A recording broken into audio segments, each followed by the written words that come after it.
மானஸ் பக்கங்கள். Hi friends, இது மாலிகாவின் கேளுங்க கதை கேளுங்க. மானஸ் எழுதிய ஒரு கூட்டு பறவைகள், அத்தியாயம் 31. விழுப்புரத்தில் எங்கே ஒர்க் பண்ணுறீங்க? மிருணாளினியின் தொடர் கேள்வியில் விழி பிதுங்கி நின்றான் ஆதி. என்ன இவ, நேற்று எக்ஸ்ட்ராவா ஒரு பேச்சு பேசல, சின்னதாக ஒரு சிரிப்பு இல்லை. அந்த காமோ சொன்ன மாதிரி ரோபோவா தான் இருந்தா, இன்னைக்கு இவ்வளவு உரிமையாக கேள்வி கேட்டுக்கிட்டு இருக்கா. நேற்று எல்லாம் அவள் பேசவே இல்லையேன்னு மனசுக்குள்ளே ஃபீல் பண்ணிக்கிட்டு இருந்த, இன்னைக்கு பேசுகிறாளேன்னு ஃபீல் பண்ணிக்கிட்டு இருக்க. நிலைமை எப்படி ஆகி போச்சு பாத்தியாடா. ஆனால் ஒன்று, இன்னைக்கு தான் அவள் உன் கூட பேசுறது கடைசின்னு நினைக்கிறேன். இவ நோண்டி நோண்டி கேட்குறதுல இன்னைக்கே எப்படியும் நீ போலீஸ்னு கண்டுபிடிச்சிருவா போல. கிட்டத்தட்ட அழும் நிலையில் மனதிற்குள் புலம்பிக் கொண்டிருந்தான் ஆதி. ஹலோ ஆதி சார், லைனில் இருக்கீங்களா இல்லையா? இருக்கேன். விழுப்புரத்தில் எங்கே ஒர்க் பண்ணுறீங்கன்னு கேட்டேன். பாதகத்தி கரெக்டாக அதே கேள்வியையே பிடிச்சிட்டு தொங்குறாளே. மனதிற்குள் எண்ணிக்கொண்டு, மூவேந்தர் நகர் இருக்குல்ல, அங்கே தான் எங்கள் ஆஃபீஸ் இருக்குது என்றான்.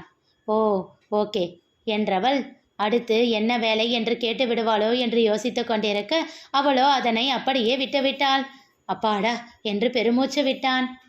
அப்புறம் நாளைக்கு ஏதாச்சும் அரேஞ்ச் பண்ணி வைக்கணும்னா இன்றைக்கே ஃபோன் பண்ணி அபிக்கு சொல்லிடுங்க, அவன் ரெடி பண்ணி வச்சிடுவான். ஓகே சார், நான் பார்த்துக்கிறேன். அப்புறம் எங்கே இருக்கீங்க? வீட்டில் தானே? மாட்டிக்கொள்வோம் என்ற பயம் இருந்தாலும் ஏனோ அவளோடு பேசும் நேரங்களை குறைத்து கொள்ள அவனுக்கு விருப்பமில்லை. நேரில் பேசினால்தானே முகத்தை படித்து விடுகிறாள், இப்படி ஃபோனில் பேசினால் கொஞ்சம் இயல்பாக பேச முடிகிறதே என்று யோசித்தான். இல்லை சார், ஆஃபீஸில் தான் இருக்கேன். என்ன சொல்கிறீங்க? சண்டே அன்னைக்கு கூட ஆஃபீஸ் போவீங்களா? உங்களுக்கெல்லாம் என்ன சார், 9 to 5 ஜாபில் இருப்பீங்க. என்ன மாதிரி சொந்தமாக தொழில் பண்ணாதானே அதோட கஷ்டம் தெரியும். அது சரி, நான் 9 to 5 ஜாபா? சந்தோஷம். மனதிற்குள் தான் கேட்டுக்கொண்டான். ஆமாம், நான் ஒன்று கேட்டால் கோச்சிக்க மாட்டீங்களே? கேளுங்க சார். ஏனோ அவனிடம் இயல்பாகவே பேச தோன்றியது. அவளுக்கு அதன் காரணம் எல்லாம் புரியவில்லை. முன்தினம் இரவு தன் அம்மா பேசிய பின் மனதில் ஏற்பட்ட வலி ஆதியோடு பேசும்போது கொஞ்சம் குறைவதை போல் தோன்றியது. ஏன் அப்படி தோன்றுகிறது என்ற ஆராய்ச்சி எல்லாம் செய்யாமல் ஏற்படும் உணர்வை அதிசயமாக அப்படியே ஏற்றுக்கொண்டாள். நீங்கள் ஏன் எப்பவும் கஷ்டம் கஷ்டம்னே பேசிக்கிட்டு இருக்கீங்க? நீங்கள் பேசுகிற 10 வார்த்தையில் ஒரு வார்த்தை அதுதான் இருக்குது. உலகத்தில் யாருக்கு தான் மேடம் கஷ்டம் இல்லை? அதையெல்லாம் மனசுலையும் மூளையிலையும் போட்டு டம்ப் பண்ணி வச்சுக்க, அது ரெண்டும் என்ன குப்பை தொட்டியா? சார், சொல்கிறது ஈஸி, ஆனால் அதை அனுபவிக்கிறவங்களுக்கு தான் கஷ்டம் தெரியும். பார்த்தீங்களா, திரும்பவும் அந்த வார்த்தையை சொல்லிட்டீங்க. தன் நாக்கை கடித்து கொண்டவளுக்கு மெல்லியதாக ஒரு முறுவல் இதழில் பூத்தது. பேசாமல் நீங்கள் ஒரு காம்படிஷன் வைக்கலாம். நீங்கள் பேசுகிற 10 நிமிஷத்தில் எத்தனை தடவை கஷ்டம் அப்படின்ற வார்த்தையை யூஸ் பண்ணுறீங்கன்னு. ஹலோ, என்ன சார், நக்கலா என்றால் கொஞ்சம் கோபமாக. அடக்கப்பட்ட சிரிப்போடு, அச்சச்சோ இல்லை மேடம், சீரியஸாக தான் சொல்கிறேன் என்றான். தெரியுது சார், நீங்கள் சிரிப்பை அடக்கிறது இங்கே எனக்கு நல்லாவே தெரியுது. திகைத்தான் ஆதி. அடிப்பாவி, நேரில் தான் எல்லாத்தையும் கண்டுபிடிக்கிறானா, ஃபோன்லையுமா? சிரிங்க சார், நல்லா சிரிங்க. என்னோட கஷ்டம் உங்களுக்கு சிரிப்பாதானே இருக்கும். இப்பொழுது உண்மையிலேயே உரக்க சிரித்தான் ஆதி. அவன் சிரித்த பின்பே மீண்டும் அந்த வார்த்தையை சொன்னது அவள் புத்தியில் உரைக்க, ஐயோ கடவுளே என்று மனதிற்குள் முணுமுணுத்து கொண்டே தலையில் அடித்து கொண்டாள். மேடம், நான் ஒன்று சொல்லவா? சின்ன சின்ன விஷயங்களை கூட ரசிக்க ஆரம்பிங்க, உங்கள் மனசு எப்பவும் லேசாக இருக்கும். என்றால் ஒற்றை எழுத்தில். இப்போ பாருங்க, நான் மொட்டை மாடியில் நின்று பேசிக்கிட்டு இருக்கேன். என்னது, இந்த வெயில்லையா என்றால் சட்டென்று. அது எப்படி மேடம், ஒரு விஷயத்தை சொன்னால் அதில் இருக்கிற நெகட்டிவ் மட்டும்தான் சட்டுன்னு உங்கள் மைண்டுக்கு வருமா? இப்பொழுது அவள் அதிர்ந்தாள். உண்மைதானே, மொட்டை மாடி சம்பந்தமாக எத்தனையோ அழகான விஷயங்கள் இருக்க, நான் மட்டும் ஏன் இப்படி யோசிக்கிறேன்? தன்னையே கேட்டுக்கொண்டாள். மேடம், இது பழைய லாஜிக் தான், நிறைய பேர் சொல்லி கேள்விப்பட்டிருப்பீங்க. இருந்தாலும் சொல்கிறேன், நான் 1/2 கிளாஸ் தண்ணி இருக்குன்னு சொல்கிறவன், நீங்கள் 1/2 கிளாஸ் காலியாக இருக்குன்னு சொல்கிறவங்க. ரெண்டும் ஒன்று தான். ஆனால் மனசு எதில் சந்தோஷப்படும்னு நீங்களே யோசிங்க. பாசிட்டிவ் தாட்ஸ் இருந்தால் தான் நம்மளை சுற்றி எப்பவும் பாசிட்டிவ் வைப்ஸ் இருக்கும். அவள் அமைதியாக இருந்தாள். அப்புறம் நான் மொட்டை மாடியில் இருக்கேன்னு சொன்னேன்ல, நீங்கள் சொன்னது கரெக்டு தான். இந்த வெயில் சுள்ளுன்னு தான் அடிக்குது. ஆனால் எங்கள் வீட்டு தோட்டத்தில் வளர்ந்து இருக்கிற மரத்தோட கிளை இந்த மாடி வரைக்கும் வருது. காற்றுல அது அசைகிறப்போ அதில் இருந்து பூ உதிர்றது பார்க்க எவ்வளவு அழகாக இருக்குது தெரியுமா? அவன் சொல்லி கொண்டிருக்க தன்னையும் அறியாமல் மெதுவாக தன் இருக்கையில் இருந்து எழுந்து ஜன்னலின் அருகில் சென்றாள். என்னோட ஆஃபீஸ் கூட 1st ஃப்ளோரில் தான் சார் இருக்கு என்றார் மெல்லிய குரலில். ஆதி பதில் எதுவும் சொல்லவில்லை. ஜன்னலின் கம்பியில் கை வைத்து அதில் தன் தலையை சாய்த்து வெளியில் பார்த்தாள். அவளுடைய ஆபீஸ் இருக்கும் காம்பவுண்டை ஒட்டி வரிசையாக செடிகள் இருக்க அதில் பூக்கள் பூத்து குலுங்கி இருந்தன. அவள் மனதில் இனம் புரியாத ஒரு உணர்வு தோன்ற நீண்ட இடைவெளிக்கு பிறகு அவள் விழிகளிலிருந்து கண்ணீர் வெளியே வந்தது. பல நாட்களாக அடைத்து வைத்திருந்ததாலோ என்னவோ அந்த கண்ணீர் சூடாக இறங்க அதோடு சேர்ந்து இந்த நிலையும் அவளை சுட்டது. இதற்கு மேல் தாங்காது என்பது போல் அவசரமாக அழைப்பை துண்டித்து விட்டாள். ஆதிக்கும் ஏனோ அவள் மனநிலை புரிவது போல் இருந்தது. சொல்லாமல் அழைப்பை துண்டித்து விட்டாள் என்று அவள் மேல் கோபம் வரவில்லை.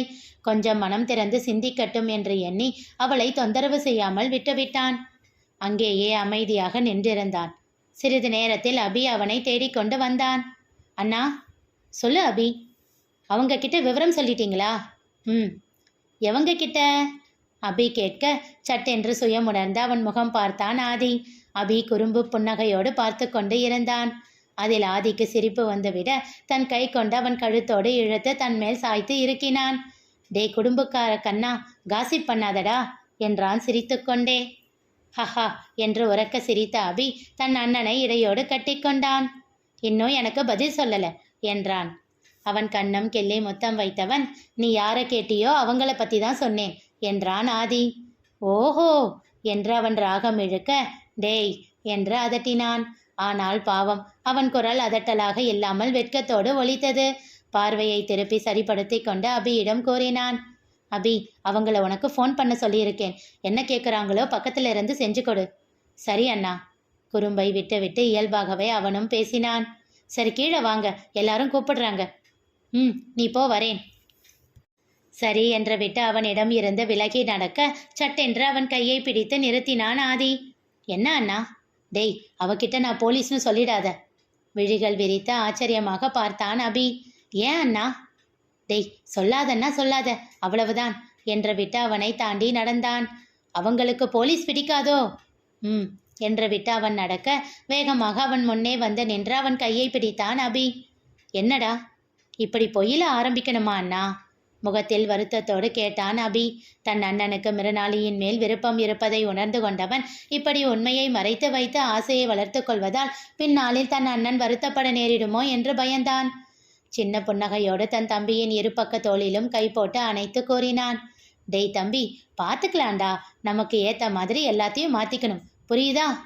அவன் பதில் சொல்லாமல் ஆதியையே பார்த்து கொண்டு இருக்க, டேய், நான் எல்லாம் மிஸ்டர் முரளிதரம் வளர்த்த பையன், ஆசைப்பட்ட பொண்ணுக்காக என்ன வேணும்னாலும் பண்ணலாம் என்று கண்ணடித்து சொல்லிவிட்டு அவனை தாண்டி சென்றான். அப்படின்னா போலீஸ் வேலையை விட்டுடுவீங்களா என்ன என்றான் அபி கோபமாக. இவனும் நின்று திரும்பி அவனை பார்த்து முறைத்தான். முறைக்காதீங்க அண்ணா, ப்ளீஸ் கொஞ்சம் யோசிச்சுக்கோங்க என்றான் கெஞ்சுதலாக. என்னடா என்றவன் மீண்டும் அவனை தன் அருகில் இழுத்து அபியின் கையை எடுத்து தன் இதயத்தின் மேல் வைத்தான்.